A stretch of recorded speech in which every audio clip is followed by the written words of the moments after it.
Hello, hello, hello. My name is Nurse Avana and I'm here to help you live and live well. Now today you stumbled upon the right video. We are talking about how you're going to die. Well, actually, how the majority of Americans die in this country. The reality is there is no magic pill or silver bullet to help us live forever.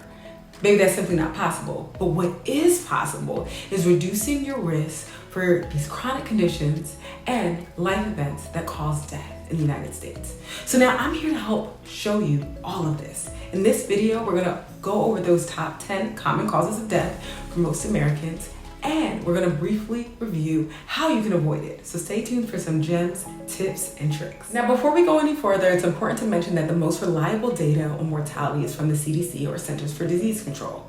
Now, this data was last updated in January 2023, and it is the top causes of death for the year 2021, just so that you know. As we all know, during this time, we were in a global pandemic, and COVID-19 unfortunately killed many, many people. However, when looking at pre-pandemic data, respiratory viruses like influenza and other infectious lung conditions like pneumonia were on the top of the list. So for our purposes, we're going to include all of these things together to make it more relevant for the current health climate that we're in. So now that all the intros and disclaimers are out of the way, let's get started. Now we're starting off with a bang with the 10th common cause of death in the United States as kidney-related diseases. Now the CDC specifically lists nephritis, nephrotic syndrome, and nephrosis as the main culprits. So I want you to think of your kidneys as filters in your body. They remove waste and extra water from your bloodstream. Honestly, all of that was just a really complicated way to say that with these conditions, the kidneys are not working. So I want to share with you a few steps to help prevent kidney-related conditions in the future.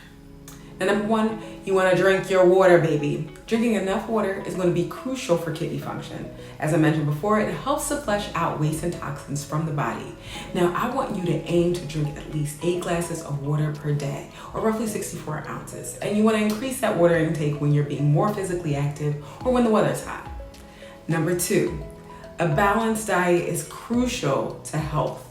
Now, you want to make sure your diet is well-rounded with things like fruits, vegetables, whole grains, and lean proteins, because these foods provide essential nutrients and antioxidants that support kidney health and overall wellness. What you want to stop eating or limit is processed foods, excessive salt, and sugary drinks. Number 3, engage in regular exercise. Baby, how many times do we have to tell ya? I'm kidding, it is hard to do, but I think the trick is finding something that you love.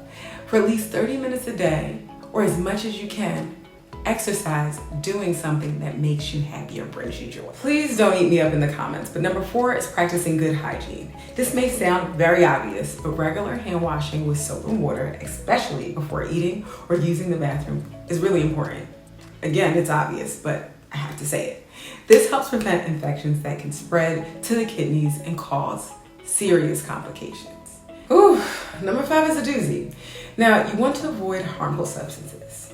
You probably know this, but you should steer clear of smoking or using tobacco products, as they can cause harm to your kidneys. But if you're a current smoker or tobacco user, this is really easier said than done.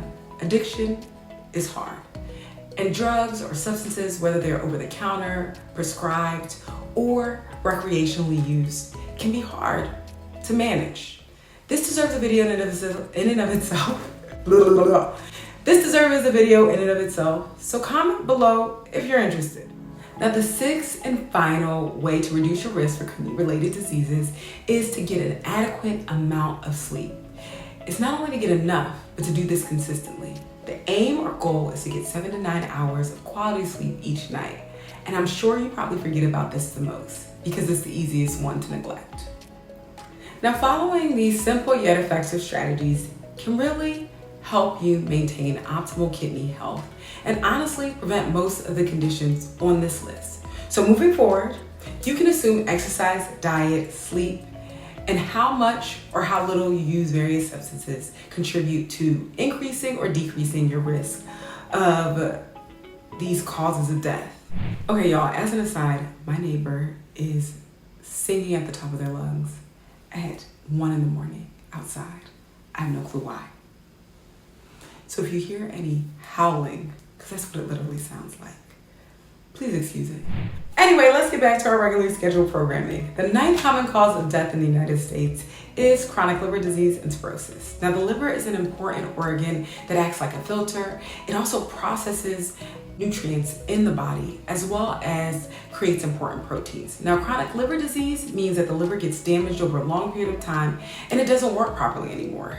This can be caused by a number of factors like heavy alcohol consumption, certain infections like hepatitis, obesity, and autoimmune disease. Cirrhosis, on the other hand, is just a more serious stage of liver disease where the liver gets lots of scars and starts to look different. Its appearance changes. As a result of the scarring, the liver has a difficult time doing what it normally does. Now, it's important to note that chronic liver disease and cirrhosis can be prevented. Remember all those things we talked about before. You know, the healthy eating, the exercise, the decreased substance intake. Now, the 8th most common cause of death in the United States is diabetes. You might know this already, but humor me. Diabetes is a condition where the body has trouble using a type of sugar called glucose. Our body needs glucose for energy. But in diabetes, the body either doesn't make enough insulin, which is a hormone that helps to regulate blood sugar, or can't use this insulin properly. Insulin is like a key that helps glucose get inside our cells.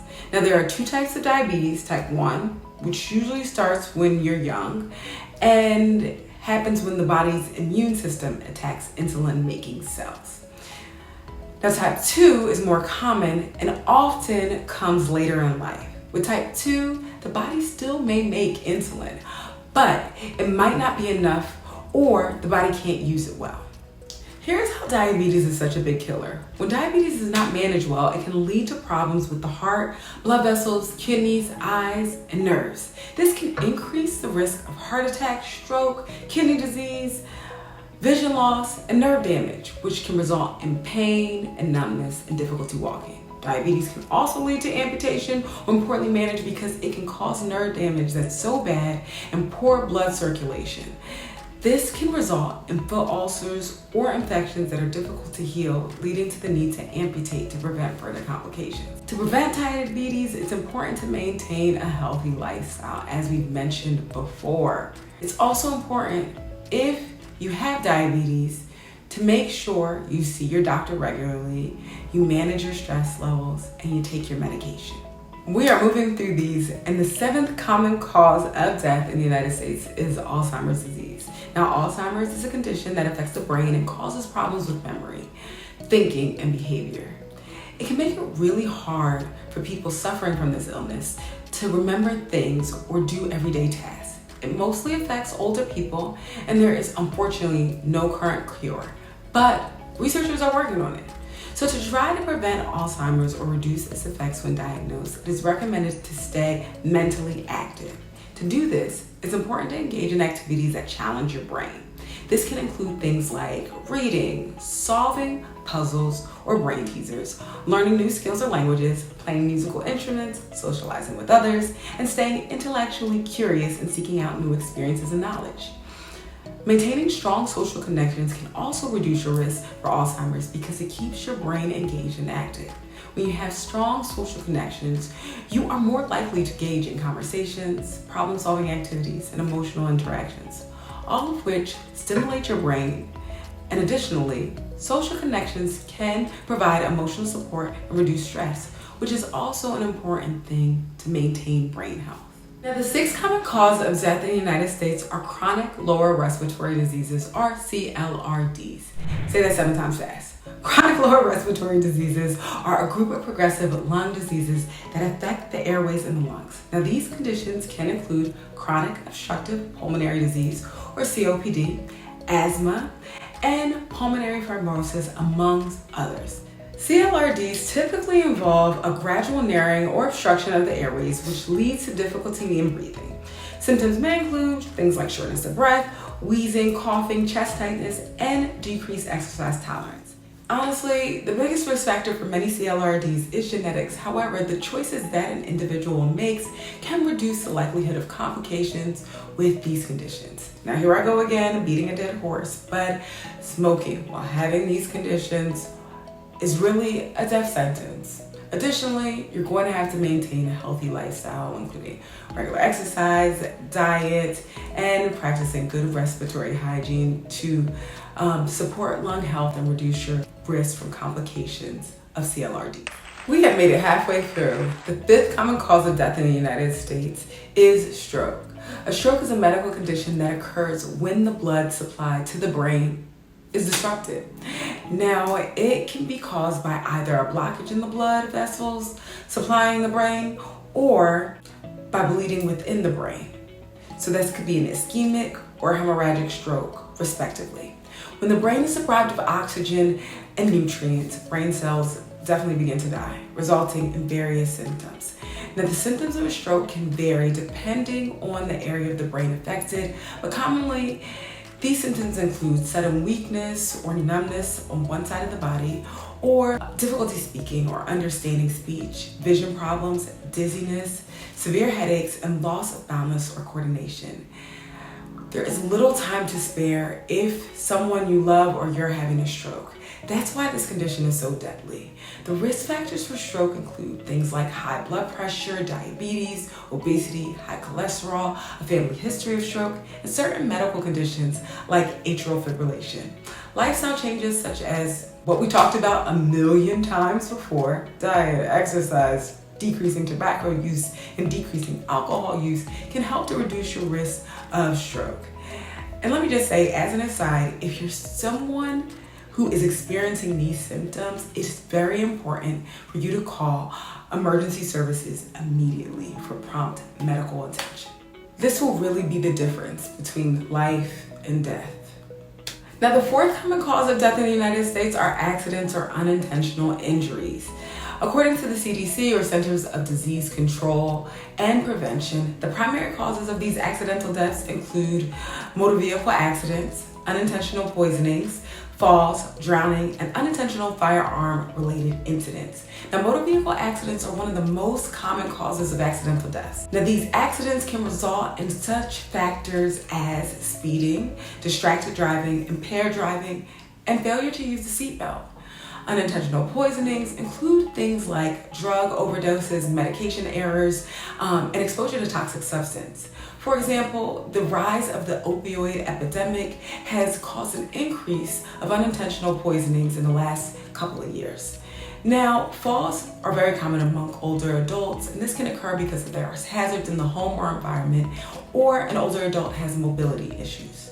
Drowning is pretty common among children, and it can happen at swimming pools, open water. It can even happen in a bathtub. Unintentional fire harm incidents can include... Future Abena here, and I forgot to record this full sentence. So firearm-related deaths can occur due to improper storage, mishandling firearms, and accidental discharge. We kind of all been educated on ways to prevent accidental deaths. They are like common sense to us right now. It is wearing a seatbelt in the car, putting your child in the safety seat, practicing safe driving behaviors on the road, not driving drunk, storing your medications in a safe place, making sure if falls are of risk for you or a loved one, you're creating a safe environment in the home. And when it comes to firearm safety, it is making sure an individual is educated on how to properly use this device as well as store it. So, these are basic things that we all know, but putting them into action helps to reduce the risk of accidental deaths. I hope you remember that I said this data is from 2021, and the third most common cause of death in the United States in that year was COVID-19. But for our purposes, we're going to couple it with influenza and pneumonia. Now, yes, people are still dying from COVID-19 in 2023. Although vaccines have been widely distributed and implemented, the virus can still impact those who are unvaccinated or who have compromised immune systems. Because there's a possibility that flu and pneumonias might have a resurgence this winter or flu season, I'm going to spend a little bit more time talking about these things. Influenza and pneumonia can cause death through a variety of mechanisms. Both conditions primarily affect the respiratory system, leading to inflammation and damage to the lungs. In severe cases, this can result in respiratory failure, where the lungs are unable to effectively oxygenate the blood and remove carbon dioxide from the blood as well. Additionally, influenza and pneumonia can weaken the immune system and make individuals more susceptible to secondary infections or complications. Now, these can include bacterial pneumonia, sepsis, which is a severe infection that spreads throughout the entire body, or organ failure. Just like COVID-19, certain populations such as the elderly, young children, pregnant women, and individuals with underlying health conditions are at higher risk of complications and death from influenza and pneumonia. Now, to prevent getting things like influenza, pneumonia, or COVID-19, there are similar steps to take to reduce your risk. Number one, getting vaccinated. There is an annual flu vaccine that protects against different strains of the virus. There's also a vaccine for pneumonia, such as the pneumococcal vaccine, and it's recommended for those who are especially of high risk. You know about the COVID-19 vaccine, so I won't even go there. Now, number two, you need to practice good hygiene. Washing your hands for at least 20 seconds, especially before eating or touching your face, is important. And then when water and soap are not available, hand sanitizer definitely will do. In addition to that, you want to avoid sick people. I know that's not always possible, but make sure if someone is sick around you, you keep your distance. Hey, maybe even bring the mask back out. Number three is an obvious one, but cover your mouth and nose when you're coughing or sneezing. Now, you can use your elbow or a tissue, but this is really a non-negotiable to prevent the spread of germs, to protect yourself and others. Number four, maintain a healthy lifestyle. You know the deal. Eat a nutritious diet, exercise regularly, get enough sleep, manage your stress levels, and all these things are going to help to keep your immune system strong.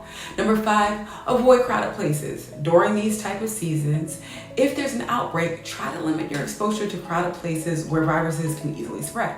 Last but not least, clean and disinfect frequently touched surfaces regularly. Now, places that are frequently touched are doorknobs, light switches, and electric devices. And when you clean those frequently, you reduce your risk for these type of infections or illness. I can't believe we made it to the second common cause of death in the United States, and unfortunately it is cancer. Now, cancer is a complex disease characterized by abnormal growth and division of cells in the body. It can occur in various organs and tissues, damaging and interfering with normal bodily functions.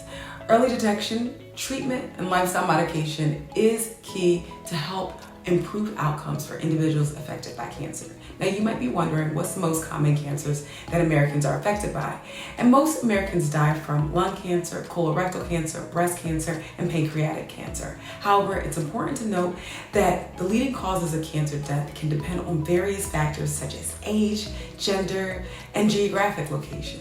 Now, to reduce your risk for cancer, regular screenings and adopting a healthy lifestyle is really going to be helpful. But you know that already.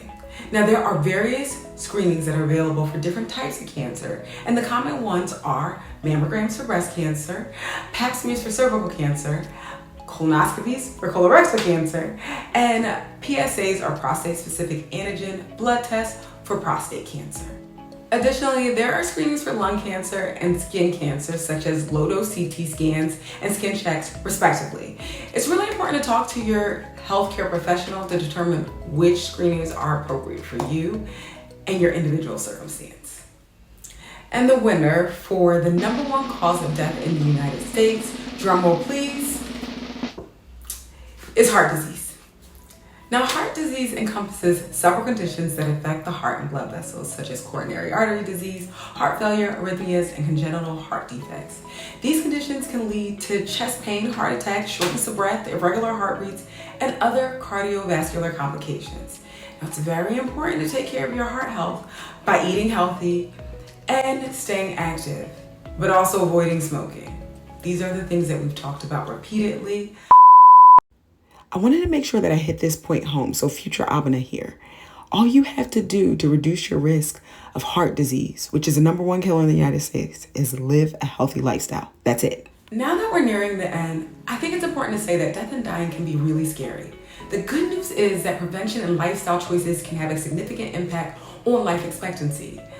I'm not sure if you notice a theme with many of these conditions, but it's how you live life that increases or reduces your risk of getting an illness that can lead to death. Studies have shown that adopting healthy habits such as maintaining a balanced diet, exercising regularly, getting enough sleep, managing stress, and avoiding harmful substances like tobacco and excessive alcohol can help to reduce these risks for chronic diseases, including heart disease, cancer, and diabetes. Now, living a healthy lifestyle can be challenging for several reasons. First, unhealthy habits are often deeply ingrained and can be really hard to break. We may have developed a reliance on certain foods or behaviors that provide comfort or pleasure. Additionally, unhealthy options are often more convenient and readily available than healthier alternatives. Also, we live busy lives and it's hard to cook or prioritize healthy choices. Also, societal pressures make it difficult to be healthy. For example, things like smoking and alcohol use are very common in our society, even though it kills millions of Americans every year. Although I just shared a million reasons why it is challenging to live a healthy lifestyle, you're in luck. There is really a magic pill. The choices you make with your lifestyle can be simple and they can help you live and live well. I am going to share with you in the next video some low effort strategies that are evidence-based to help you significantly improve your health. If you found it difficult to manage your stress, eat well, exercise, etc., just know this, you're not alone. I'm here with you. Also, you might know people around you who are also struggling to maintain their health. The information that you learn here can not only support your journey, but theirs as well. And although we've talked a lot about prevention today, I want to make sure that the people who are already having these symptoms or conditions are represented and supported too. If you have diabetes, heart disease, cancer, or a chronic respiratory disorder, it is not too late for you. I see you. I see you. I can't imagine how difficult your journey has been so far, but I'm here to walk with you. Comment below which conditions you want me to talk about in detail, and I will help you take back control of your life. Now, if you've made it this far in the video, congratulations. You are one step closer to achieving your health goals because you're equipped with some vital information to help you live and live well. Now, do me a favor, subscribe and turn on your bell notifications to be updated when I upload the next video. And that's going to be on cheat codes or health hacks to help you live a healthy lifestyle. Now, what I also want you to do is share this on Facebook, put it in your WhatsApp group, text it even to your mama, or to anyone who might benefit from this information. If you like short form content that's fun and interesting and engaging, follow me on TikTok, Instagram, and Facebook. Lastly, if you want to talk to me specifically about your health and your goals, I'm offering free consultation sessions to all of my subscribers, so the link is in my description box.